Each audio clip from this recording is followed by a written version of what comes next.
Vamos dar uma olhada de maneira mais profunda em como funciona a destilação de conhecimento. A destilação de conhecimento, então, ela introduz a ideia de um modelo professor e um modelo chamado aluno. A gente vai ver os papéis, do professor e do aluno na destilação do conhecimento. As funções objetivas do treinamento para o aluno e professor são diferentes. O professor vai ser treinado usando a função objetivo padrão, que busca maximizar a precisão ou uma métrica semelhante ao do seu modelo, com os dados como a gente já sabe que é feito. Esse é o treinamento normal do modelo. O aluno, então, ele busca o conhecimento transferível.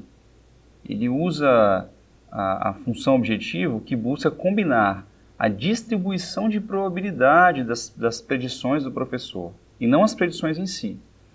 Observe que o aluno ele não está aprendendo as predições do professor, mas as probabilidades, as distribuições de probabilidade dessas predições.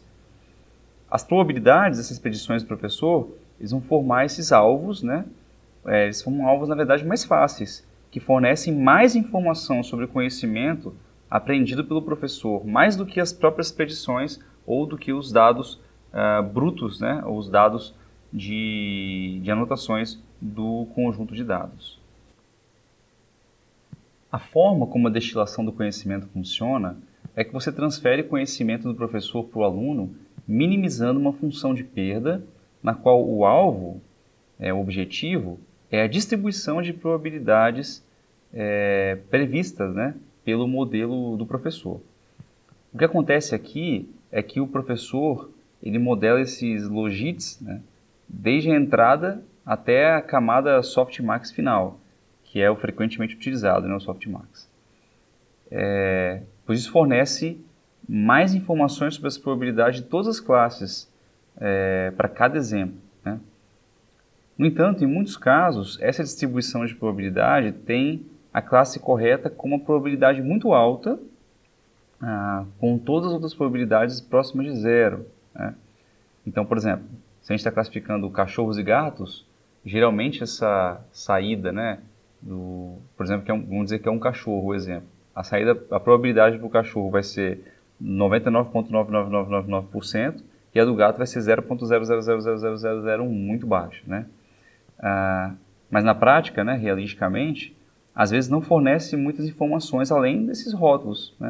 Isso praticamente é o rótulo, fornecido no banco de dados. Para resolver esse problema aí, Hinton, Niles e Dean, os autores, eles introduziram o conceito de temperatura softmax. Ao aumentar a temperatura nas funções alvo, objetivo do aluno e do professor, você consegue suavizar essa distribuição do professor, a distribuição de probabilidades. Na fórmula aqui, a probabilidade P da classe I é calculada a partir dos logits Z, como está escrito aí, conforme mostrado. E T, no caso, que é a temperatura, simplesmente se refere a esse parâmetro. Quando o T é 1, você obtém a função softmax padrão, se você observar.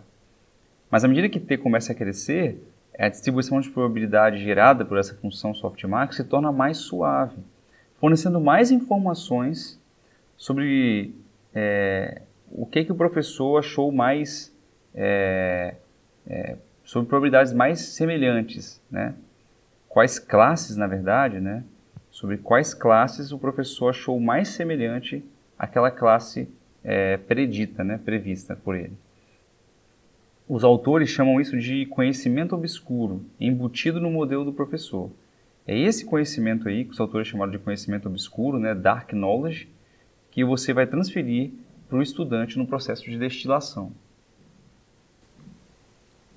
Várias técnicas são usadas para treinar o aluno, para corresponder a esses alvos, essas classes do professor. Em uma abordagem, a primeira ali, o aluno é treinado nos logits do professor e nos rótulos de objetivos, os rótulos do banco de dados mesmo, usando uma função objetivo normal. E as duas funções objetivas, a que se refere ao professor e a que se refere ao banco de dados, elas são ponderadas e combinadas no backpropagation. Em outra abordagem semelhante, as distribuições das predições do aluno e as predições do professor são comparadas, né, utilizando uma métrica que compara essas distribuições, né, como a divergência de KL, eu vou falar no próximo slide sobre ela, né?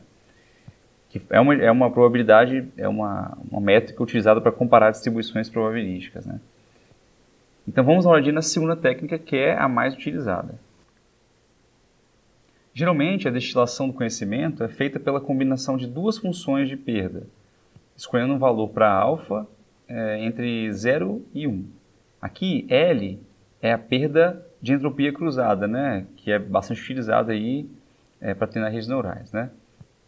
Das anotações, né, rígidas, né, que estão no banco de dados, e esse LKL, nesse caso, é a perda de divergência de Kullback-Leibler, né, nos logits do professor, né, que é a comparação entre distribuições que eu falei. No caso do aumento de peso, né, você às vezes não pode confiar nos rótulos originais, devido a perturbações, né, aplicadas ao banco de dados. A divergência de Kullback-Leibler é uma métrica, como eu falei, de diferença entre duas distribuições probabilísticas. Você quer que essas distribuições probabilísticas, de probabilidade sejam o mais próximas possível, né? O objetivo aqui é fazer com que a distribuição sobre as classes, né, previstas pelo aluno seja mais próxima da distribuição pelas classes preditas pelo professor. Ao calcular a função de perda versus as anotações, né, do professor, as predições do professor, a gente vai usar o mesmo valor de T, né, que é a temperatura, para calcular o softmax na saída ali dos alunos, né, da saída da rede do aluno. Essa é a perda de destilação, né? Os autores também encontraram outro comportamento interessante. Os modelos destilados, eles são capazes de produzir os alvos, né, corretos, além dos alvos do professor. Isso significa que você pode calcular a perda padrão entre as probabilidades de classe preditas pelo aluno e os rótulos de verdade, né, as anotações de verdade do banco de dados. E esses aí são conhecidos como rótulos rígidos, né, ou objetivos. E essa é a perda do aluno, né, a perda entre a saída dele e a saída verdadeira, né? Ao calcular essas probabilidades para o aluno, aí você define, nesse caso, a temperatura softmax como 1, né, para voltar à função softmax original. Nessa tabela aí a gente vai ver a comparação feita pelos autores, né, dessa destilação. Então o que eles fizeram? Tinha um modelo base, que era um modelo grande, né, e eles treinaram vários alunos, nesse caso 10 alunos ali, né, que seria esse agrupamento. E aí eles compararam o resultado destes 10 alunos, né, na verdade desse conjunto de 10 alunos com um professor que é um só, né, e também treinaram, compararam o resultado de um aluno só. Então, a gente tem aí que a acurácia do modelo grande, padrão, né, nesse problema aí, era 58,9%, e dos 10 alunos, que são modelos bem pequenos, que foram destilados a esse professor, foi para 61,1%, né? E um único modelo também teve um resultado até melhor que o do baseline, né? 60,8%, sendo que é um modelo bem menor do que o modelo original. Então, no mundo real, né, em vez de usar um ensemble, né, um monte de modelos alunos, as pessoas querem fazer isso funcionar num modelo pequenininho, né? E aí uma empresa, essa Hugging Face, criou o DistilBERT, que é uma versão destilada do BERT, né, que é um modelo de, se não me engano, de previsão de linguagem natural, né?